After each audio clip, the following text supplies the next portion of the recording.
जब हनुमान जी ने चुकाया अपनी माता अंजनी का कर्ज।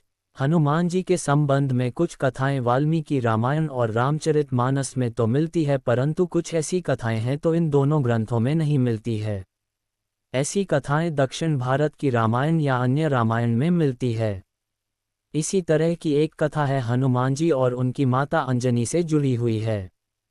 बहुत कम पुत्र हुए हैं जिन्होंने अपनी माता के दूध का कर्ज चुकाया है, लेकिन हनुमान जी एक ऐसे पुत्र हैं जिन्होंने अपनी माता का ऐसा कर्ज चुकाया है जो कि धरती पर आज तक कोई नहीं चुका पाया। माता अंजनी पूर्व जन्म में देवराज इंद्र के दरबार में अप्सरा पुंजिकस्थला थीं। भूलवश ऋषि पर फल फेंके जाने के चलते ऋषि ने क्रोधित होकर पुंजिकस्थला को श्राप दे दिया कि जा तू वानर की तरह स्वभाव वाली वानरी बन जा। ऋषि के श्राप को सुनकर पुंजिकस्थला ऋषि से क्षमा याचना मांगने लगी। तब ऋषि ने दया दिखाई और कहा कि तुम्हारा वह रूप भी परम तेजस्वी होगा। तुमसे एक ऐसे पुत्र का जन्म होगा जिसकी कीर्ति और यश से तुम्हारा नाम युगों युगों तक अमर हो जाएगा। इस तरह अंजनी को वीर पुत्र का आशीर्वाद मिला। ये भी कहा जाता है कि माता अंजनी ने कठोर तप किया और तब भगवान शिव के आशीर्वाद से उन्हें एक पराक्रमी पुत्र प्राप्ति का वरदान प्राप्त किया। इस तपस्या के फलस्वरूप वे हनुमान जी की माता बनी। माता अंजनी ने हनुमान जी को बहुत प्यार और दुलार से पालन करके बड़ा किया। एक समय जब हनुमान जी बड़े हुए तो उन्होंने माता अंजनी से पूछा कि माता, मैं आपके लिए क्या कर सकता हूँ?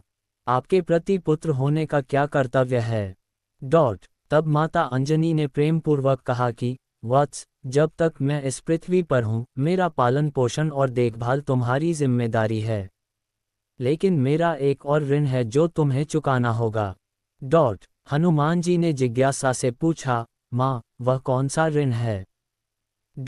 माता अंजनी ने उत्तर दिया कि हर माता को अपने पुत्र से एक ही अपेक्षा होती है कि वह अपने जीवन को धर्म, भक्ति और परोपकार में लगाए।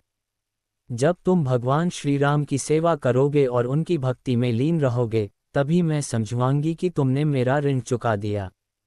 हनुमान जी ने अपनी माता को वचन दिया कि वे अपना संपूर्ण जीवन भगवान श्री राम की सेवा में समर्पित कर देंगे। फिर हनुमान जी राम भक्ति में लग गए और एक दिन उनकी मुलाकात एक पर्वत पर श्री राम और लक्ष्मण से हुई। इसके बाद उन्होंने श्री राम की आज्ञा से लंका दहन किया, संजीवनी बूटी लाकर लक्ष्मण को जीवन दान दिया और राम एवं रावण युद्ध में सहायता की। फिर जब युद्ध समाप्त हो गया तो प्रभु श्री राम ने कहा कि कहो हनुमान, तुम्हारी क्या इच्छा है?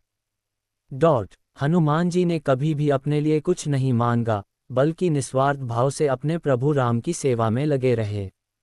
हनुमान जी ने कहा, प्रभु, यदि आपकी आज्ञा हो तो मैं अपनी माता अंजनी के पास जाना चाहता हूं और यदि आप कृपा करेंगे तो मेरे साथ चलेंगे। प्रभु श्री राम ने कहा, तथास्तु। फिर हनुमान जी अपने प्रभु श्री राम को लेकर अपने घर गए और उन्होंने माता अंजनी से श्री राम को मिलाया। माता अंजनी ये देखकर आश्चर्य, भक्तिभाव से भाव विभोर होकर दोनों को देखने लगी। तब माता अंजनी ने हनुमान जी से कहा कि बेटा, तुमने आज मेरा सारा कर्ज चुका दिया। तुमने न सिर्फ प्रभु श्री राम की सेवा की और उन्हें यहाँ लेकर भी आ गया। लोग तो मरने के बाद प्रभु के धाम जाकर उनसे मिलते हैं, तू तो प्रभु को ही यहाँ ले आया। लोग तीर्थ में यात्रा करके प्रभु के दर्शन करने जाते हैं, तू तो समस्त तीर्थ जिनके चरणों में है उन्हें ही ले आया मेरे द्वार पर। ये कथा हमें सिखाती है कि माता पिता का सबसे बड़ा ऋण उनकी आज्ञा और उनकी इच्छाओं का सम्मान करके चुकाया जाता है।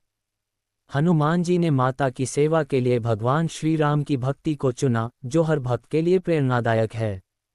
यही नहीं, उन्होंने जिस प्रभु की तलाश में लोग तप और ध्यान करते हैं वे उन्हें ही अपने माता पिता के लिए अपने घर लेकर आ गए।